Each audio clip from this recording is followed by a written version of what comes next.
bertanya, apakah boleh seorang wanita tidak mau menikah lagi setelah cerai hidup dan memilih hidup berdua dengan anak perempuannya? Tahun 2022 lalu, saya ditalak hanya karena hal-hal sepele yang diakumulasi oleh mantan suami saya, seperti perkara cara potong bawang yang tidak seperti keinginannya, tidak menjemput dia karena saat itu saya sedang sakit, terlupa mengambil laundry karena saya juga posisinya bekerja, dan dia tidak membolehkan saya resign. Dan hal tersebut menimbulkan trauma tersendiri bagi saya. Dampaknya saya menarik diri dari lingkungan agar tidak ada teman yang tertarik menawarkan ta'aruf pada saya. Juga karena saya merasa takut dengan laki-laki yang berpakaian sunnah Nabi SAW. Khawatir saya salah menilai seseorang hanya dari lahiriahnya saja.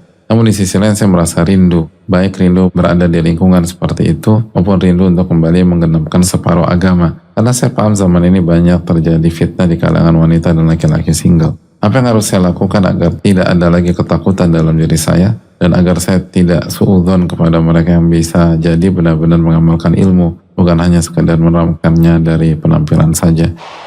Yang pertama, parameternya bukan pernikahannya. Parameternya adalah menikah dengan siapa. Ketika kita menikah dengan orang yang salah, maka resikonya terjadi hal-hal yang disebutkan. Tapi kalau kita menikah dengan laki-laki yang benar, yang tepat, maka insya Allah itu nggak akan terjadi. Jadi kalau mau trauma dalam tanda kutip, jangan trauma ke pernikahannya, tapi trauma dengan orang-orang yang gak bertanggung jawab, yang gak baik, yang buruk, dan bukan seorang pemimpin sejati dalam rumah tangga.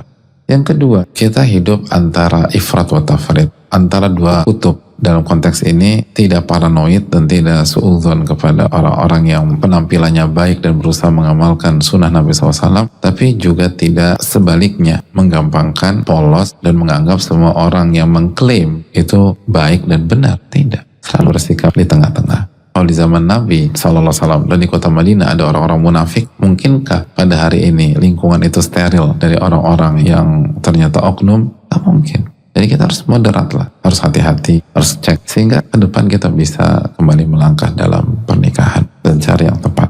Yang terakhir, ini menunjukkan manusia itu lemah. Makanya kita gampang trauma dan akhirnya trauma itu membuat kita tidak berpikir objektif. Maka yang lemah ini harus kembali kepada Allah, bertakwa kepada Allah, banyak berzikir kepada Allah, ingat sama Allah, nanti Allah akan hilangkan itu. Dan sabar, gak harus besok, gak harus pekan depan, gak harus bulan depan, gak harus tahun depan, tapi sabar gitu. Dan diskusikan, banyak istikharah. Lalu kalau ada calon, diskusikan sama orang-orang yang punya kapasitas dan punya pengalaman. Nanti Allah akan kasih taufik. Dan berikutnya juga baik sangka dengan Allah Subhanahu wa Ta'ala. Apa yang susah bagi Allah? Kalau Allah mudahkan, kita mendapatkan laki-laki yang bertanggung jawab dan baik dan soleh.